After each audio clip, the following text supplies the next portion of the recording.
Un jour, une image, un élève confiné a très bien fonctionné. Je vous ai donc ici présenté tous les travaux que vous avez faits. Bravo, ils sont tous très originaux, ils représentent tous votre personnalité. Bravo, bravo, bravo. Maintenant à vous de voter. Vous prenez le numéro qui correspond à la vidéo qui vous plaît. Vidéo numéro 1, les téléphones portables. Un jour confiné, une image, un élève confiné. Pour cet exercice, j'ai choisi un objet qui m'occupe beaucoup durant ce confinement. Sans cet objet, je m'ennuierais beaucoup. Cet objet, c'est mon téléphone. Je passe le plus clair de mon temps dessus. Il me suit partout. Dessus, je regarde Netflix, je vais sur les réseaux sociaux, je parle avec mes amis, j'écoute de la musique. Il me sert vraiment pour tout. Mais il me sert aussi pour faire du sport ou apprendre de nouvelles choses. Grâce à ce confinement, j'ai découvert plein d'applis et j'ai aussi plus pris le temps de connaître des personnes de mon entourage car je leur parle plus qu'au collège. Je trouve aussi que ça a des inconvénients, par exemple quand il n'y a plus de batterie ou que je sais plus quoi faire sur mon téléphone car j'ai déjà passé toute la journée dessus et que je ne trouve plus d'occupation. Mon téléphone me permet aussi de rester en contact avec ma famille, car comme je ne peux plus les voir, je les appelle plus souvent, je prends de leurs nouvelles, savoir comment ils vont. C'est un objet dont je ne peux plus me passer. Mais il ne m'empêche pas de passer du temps avec mes parents ou de faire d'autres activités. Numéro 2, les fake news.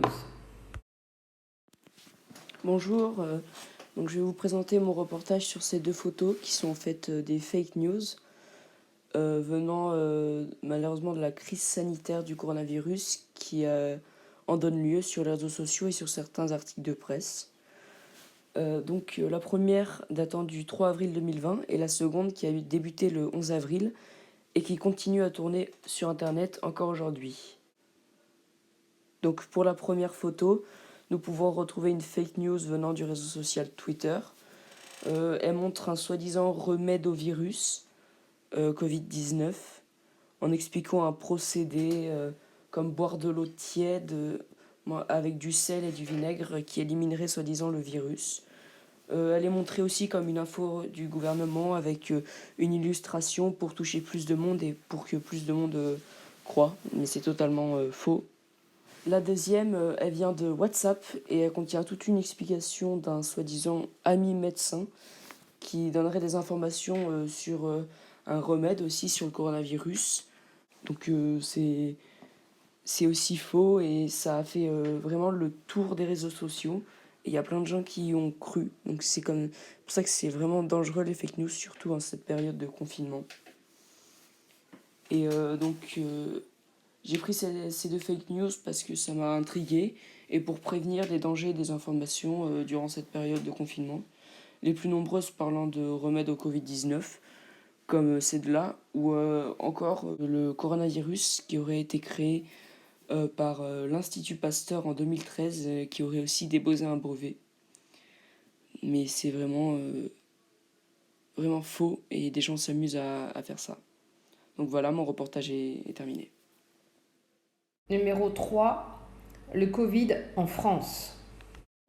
Pour mon reportage, j'ai décidé de choisir un article sur le coronavirus, donc le Covid-19, qui date du 20 avril 2020. Sur cette carte, on voit les foyers les plus touchés et également ceux les moins touchés.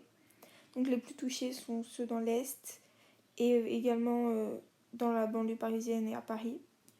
Et les moins touchés, donc la Corse et le foyer le moins touché. Donc, dans cet article de Visa Actu, publié le 11 avril 2020, on voit qu'il y a encore plus de 93 000 cas.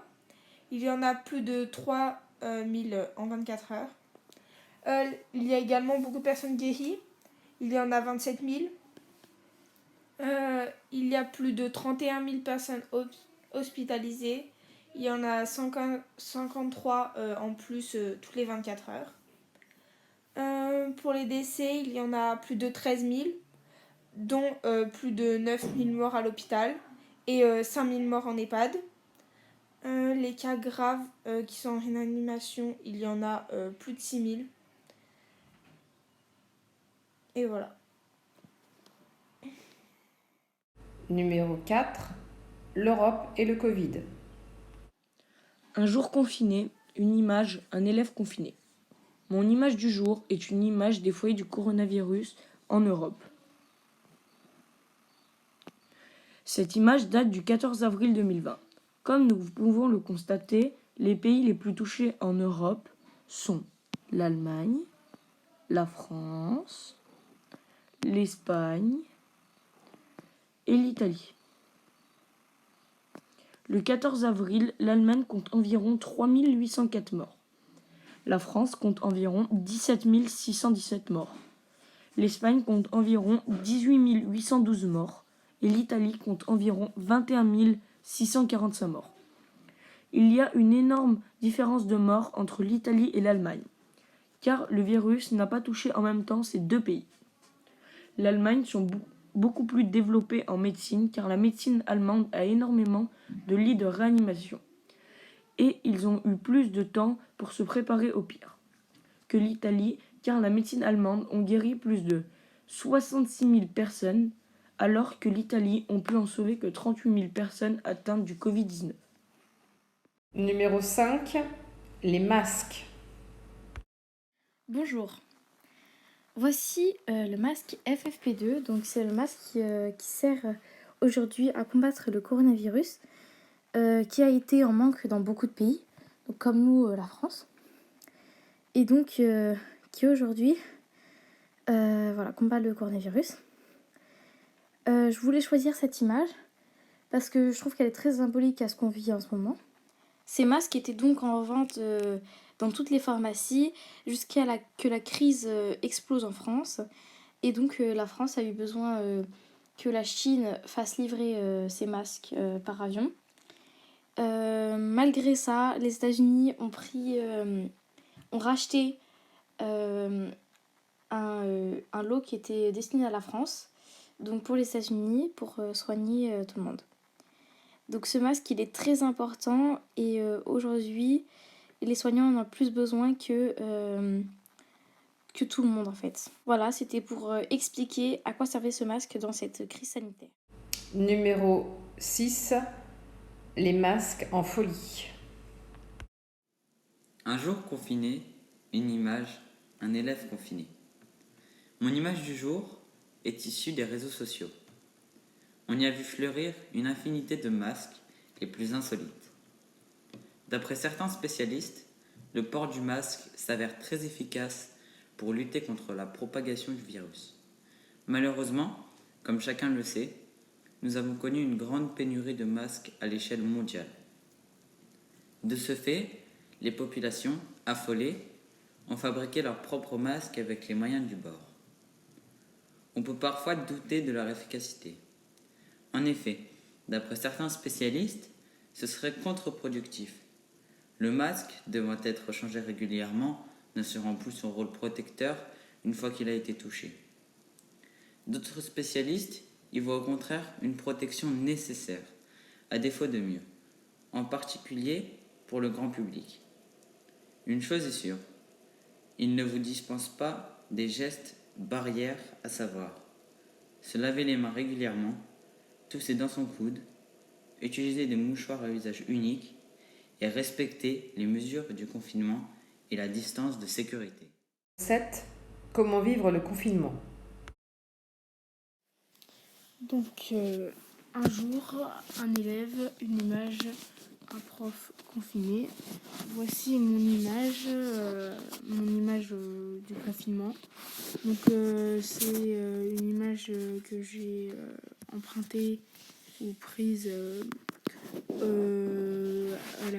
au site BFM TV ou à la chaîne BFM TV. Donc, c'est à Nice. C'était la semaine dernière, au bout d'un mois du début, au bout d'un mois de confinement. Donc on peut voir qu'il y a beaucoup de Français dans la rue qui se baladent, qui ne respectent pas les distances, qui ne portent pas de masque. Et aussi, on peut apercevoir aussi les personnes qui sont plutôt âgées. Donc cela représente bien, effectivement, comme l'a dit l'émission, les Français qui sont indisciplinés. Donc en effet, on peut souvent voir que dans les grandes villes comme Nice ou Paris ou Lyon ou Marseille, on a une minorité de gens qui sont dehors malgré le confinement. Donc en fait, ces gens voudraient ne plus être confinés et sortir, mais ce qu'ils ne comprennent pas, c'est que pour sortir du confinement, il faut rester chez soi, parce que plus on sortira pendant le confinement, et plus ce dernier durera. Donc voilà. Le sport en confinement.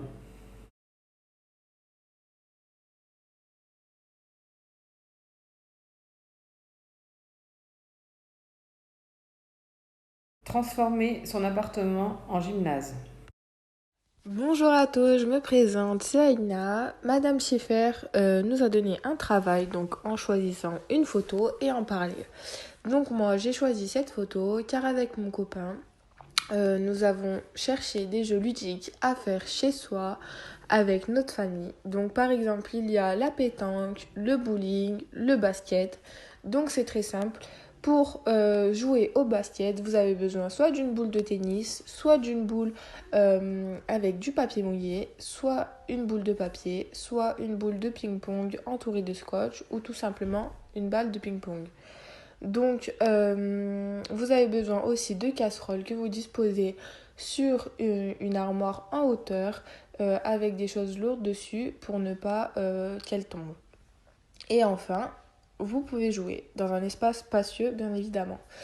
Ensuite, pour la pétanque, c'est la même chose. Vous choisissez la boule que vous voulez faire. Vous faites une triplette pour chaque personne et une petite boule pour le cochonnet. Et ensuite, vous pouvez jouer. Pour le bowling, c'est simple. Vous avez juste besoin de bouteilles d'eau vides. Et vous faites une boule de bowling en aluminium, bien volumineuse. Et puis, vous pouvez jouer.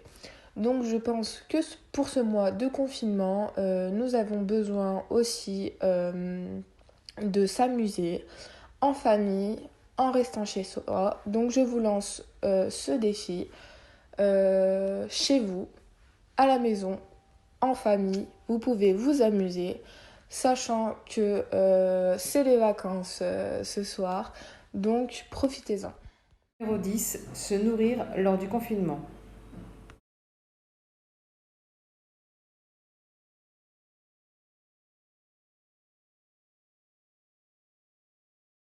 Image numéro 11. Comment dresser son animal en confinement. Bonjour, dans cette vidéo, je vais vous présenter ce qui m'est le plus important durant cette période de confinement. Alors ici, nous pouvons voir mon chiot, qui a actuellement 4 mois et qui s'appelle Polo. Quand mon travail à fournir pour le collège est terminé, je peux jouer avec Polo. Car étant donné que mes parents travaillent toute la journée, seule à la maison, les journées sont longues. De plus, le fait d'avoir un chien me permet de pouvoir sortir de chez moi, dans le périmètre autorisé, afin de m'aérer. Cette période de confinement étant longue, je m'amuse aussi à éduquer mon chiot. Je lui ai appris à faire le mort, à faire des roulades, etc. C'est le côté joyeux de mon confinement. Sans lui, je ne sais pas ce que je ferais. À mon avis, je serais en train de m'ennuyer ou alors de traîner sur mon téléphone ou sur les réseaux sociaux.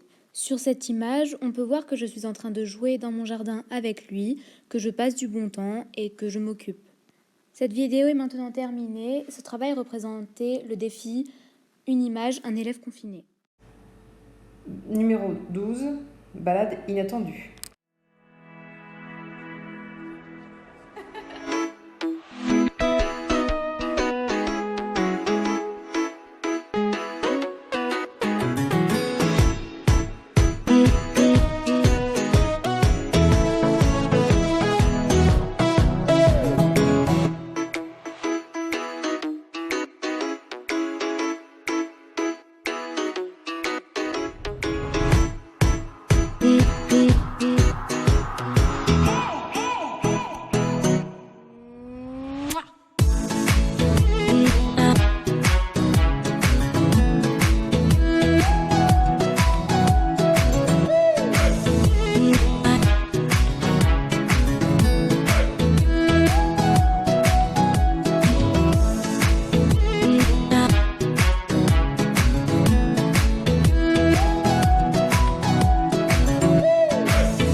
Numéro 14. Comment geeker en confinement. Bonjour à tous, en ce temps un peu compliqué de confinement, je vais vous présenter un YouTuber que j'apprécie particulièrement, c'est Benjamin Verrecchia. Il réalise des vidéos sur plein de sujets différents et il a vraiment son humour à lui. Et il a une particularité, il a une énergie qui est vraiment incroyable. Il a vraiment sa propre personnalité, c'est vraiment un personnage et ça peut plaire à enfants comme grands. Ses vidéos passent plutôt vite, elles durent une dizaine de minutes. Et il fait souvent des vidéos avec Pierre Cross, son acolyte.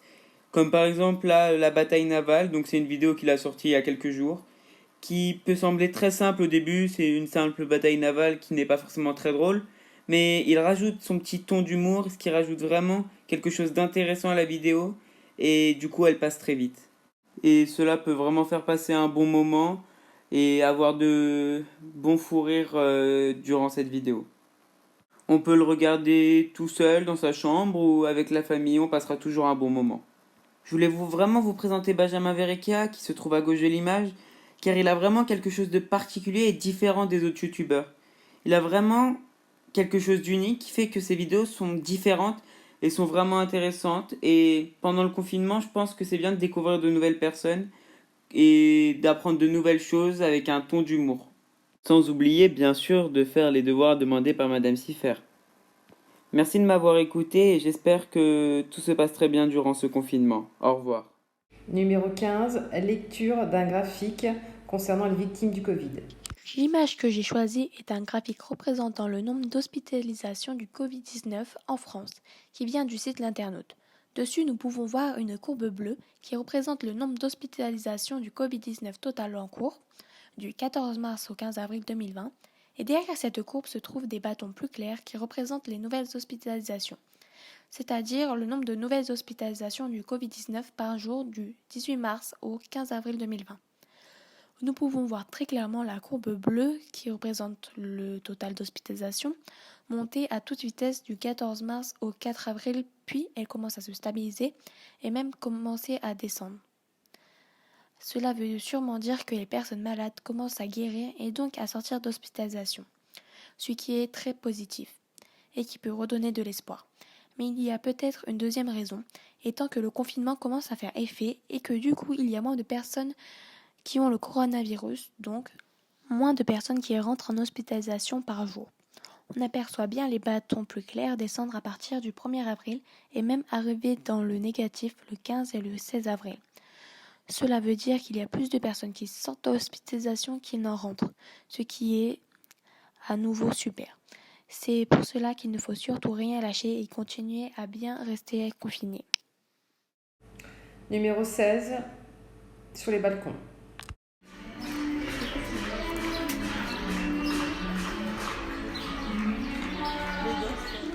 Tous les soirs, depuis le début du confinement, tout le monde sort par sa fenêtre pour applaudir le personnel soignant et montrer sa reconnaissance. C'est pourquoi j'ai choisi cette vidéo de mes voisins qui applaudissent pour montrer notre solidarité envers les hôpitaux et tout ce que les soignants endurent en ces moments d'épidémie. La France est plus que solidaire en ce temps de crise. Dans mon voisinage, une personne tous les soirs met de la musique en même temps qu'on applaudit tous, pour faire de ce confinement un moment festif qu'on peut tous passer entre voisins. Tout le monde à 20h, rendez-vous sur le balcon et tout le monde chante, danse et applaudisse. On essaie de se changer les idées pendant quelques minutes. C'est devenu notre rendez-vous journalier. Cette crise sanitaire est un moment historique que l'on n'oubliera jamais. Tout le monde se mobilise pour aider. Des personnes ouvrent des cagnottes pour les hôpitaux, d'autres créent des masques, etc. Tout ce qui se passe rapproche les Français qui n'ont jamais fait preuve d'autant de fraternité. Alors tout simplement, merci. Numéro 17. Comment dire merci sur le balcon 2. Dans ma résidence, tous les soirs à 20h, la musique retentit et nous applaudissons depuis nos fenêtres, nos balcons, au rythme de la musique à nos héros du quotidien de soprano. Nous remercions ainsi le personnel soignant pour leur courage, ce sont les véritables héros de cette crise sanitaire. Ils sont en première ligne de cette terrible pandémie de Covid-19. Ce rituel retentit dans toute la France, mais également en Espagne. Numéro 18. Comment dire merci numéro 3.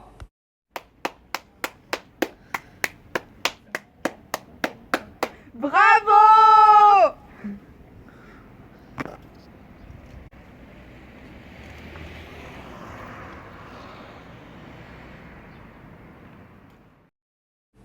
Numéro 18, comment animer vos soirées? Voici mon parrain, il est DJ, et tous les soirs à 20h, depuis le début du confinement, il mixe des morceaux depuis sa fenêtre pour remercier toutes ces femmes et ces hommes qui travaillent et combattent l'épidémie. Une petite dédicace aux pompiers, aux blouses blanches, aux chauffeurs routiers qui sont sur la route encore et à tous ceux qui galèrent ce soir. Voilà. Une petite dédicace aux ouvriers, artisans, blouses blanches, le service médical, les pompiers et nos chers amis les chauffeurs routiers qui nous ravitaillent au quotidien.